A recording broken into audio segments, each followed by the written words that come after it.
So I was taking my walk this morning and look what I run across. A vulture eating a possum. And as soon as I saw that, you know what I thought about? Us, the American people, as the possum, and the vulture is the globalist political left. And the sad part about it is most people don't realize it because they distract you with a bunch of little stupid stuff like, look at that misogyny, look at that homophobia, look at that racism, the poor people, we're gonna help you all. So people are like, oh, they're for the little guys and I'm little, so they're gonna help me. It's a distraction, it is a ruse. They're trying to set up a globalist system with one economic, one religious, and one political system for us all to adhere to, and America is in the way. That is why they hate Donald Trump so much. He's getting in the way of their agenda. And they use these foolish little celebrities to sell it to you guys that, don't you care about people to stop guns? What is the Second Amendment for? You really trust governments that much to not kill us? Quit being naive. Stalin, Mao, Hitler, okay? Fidel Castro, Che Guevara. Governments have done atrocious things to their people. Are you that naive to think it can never happen here? Okay. So maybe last week you didn't need to know who that person was, but we returned from the weekend to Monday where now I guess we kind of need to. That was Kristina Karamo, newly elected head of the GOP in Michigan. And she had a lot to say there. We're gonna talk about her election, but I have to respond to some of the stuff in that video because I love that she sets up that vulture possum thing with like it's the American people and the global, but you could make that metaphor anything you could want. You could say that that's the vultures, like the MAGA movement, and the possum is formerly reasonable people whose minds have been shredded by years of nonsense. Like you can make that about anything. But my favorite part of that entire thing is, she has studied some history. She did list a lot of world figures, and she even pronounced some of their names right. And so then she says, "Y'all trust your government when I can list all of these really bad political figures?" Here's the thing: having some suspicion, perhaps, of your government figures, I think that's a great thing. I think that that's wonderful. However, if you're a person who is a part of a movement that believes that Donald Trump, like as if it was a law of the universe, cannot lose an election, that everything he says is true, you guys are 100% incredulous when it comes to Donald. You believe literally everything he says. So who are you to be delivering the message that we need to be more suspicious of our political leaders? And I'll also throw into the discussion, like Donald Trump, she's patterned herself in his image. She refused to concede her 14-point loss for Secretary of State of Michigan back in 2022. So she is not only a proponent of the big lie, she's an active participant in it. She, like Trump, believes that there is no election so big that they can't deny that it was their fault for losing. But no, after 3 rounds of voting, she beat Trump's actual pick, Matt DePerno, and she'll be the head of the GOP in Michigan, an important state going forward, could be crucial in 2024.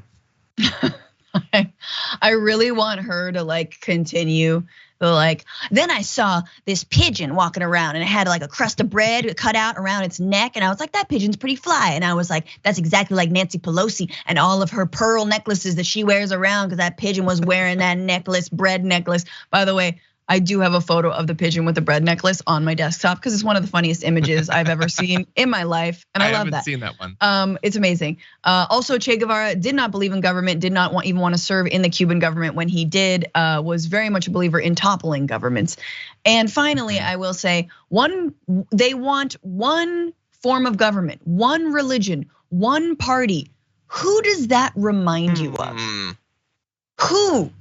Which political party does it remind you of that you must think a certain way, vote a certain way, be a certain religion, be a certain identity, and that all of the diversity and all the genders and all of the people who believe that other countries are real, those people are the evil ones. No, man, they hate plurality. Listen to yourself. Francesca, I agree with you, and I want to provide some evidence to what you're saying right there, because I love being told by her that we just want one religion. First of all, it was up to me, there probably wouldn't be any of them. So get your numbers right when it comes to that. And by the way, the Democrats are constantly, we criticize them all the time for like openly hugging the Republicans and desperate. We want a strong Republican Party. That's Nancy Pelosi saying that. So again, get your facts right. But I want to jump ahead because Kristina Karamo, who believes that the leftist globalists, and credit to her for not explicitly talking about Jewish people there, want there to be only one system in all of this stuff.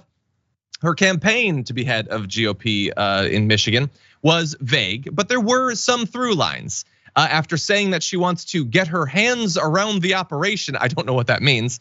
She made faith central to her appeal, saying, my goal number one as a Christian is to bring people to Christ, and secondarily, to save our country. I'm not saying that if she was given the choice between religion and saving the country, she would choose religion. She's saying that. But anyway, she says that Christianity belongs at the core of American politics. Again, she's worried about there being one religion for everyone. She wants it to be at the core of American politics. Right. She calls evolution one of the biggest frauds ever perpetuated on society. She asserted the existence of demons, saying when we start talking about the spiritual reality of the demonic forces, it's like, oh my God, this is crazy, we can't go there. No, it's like, did you read the Bible? Didn't Jesus perform exorcisms? Scriptures are clear. And so if we're not operating as though the spirit realities of the world exist, we're gonna fail every time. So there's a lot there. But that is the head of the GOP in an incredibly important swing state. Fun. Jesus By the way, performed exorcism on himself? Or no, that's rising from the dead. I'm sorry, exorcism is getting rid of demons. True. That's a resurrection is what you're thinking. Look, I don't, like, I've never really read the Bible, but I don't remember him getting rid of a demon from someone. I remember there was like water into wine type, curing leprosy. He did once cast demons out of people and into pigs, I think. Ooh, which some would cite as a clear instance of classical black magic. But anyway, I think that's kind of an exorcism. In any event, I'm less concerned with her religious views than what effect she'll have on elections in Michigan, because as I pointed out, she still refuses to concede that she was absolutely destroyed in the race to become Secretary of State. She wanted to be head of elections in Michigan. The guy that Trump picked, Matt DePerno, some people apparently started to sour on him when he committed a cardinal sin in the Republican Party. And do you know what that is? He conceded his loss in an election back in November. The chairman of the Clare County GOP says Matt ran out on us. He didn't fight for us because he admitted that he lost an election that he lost. They are in a really bad way when it comes to the Republican Party. It is sick, the things that you need to pretend to believe, the things you need to fight for. But that's what they want. That's what they want.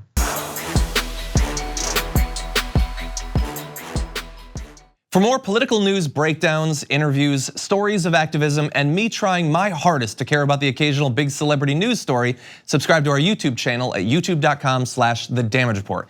And you can ring the bell wherever it is so you don't miss anything.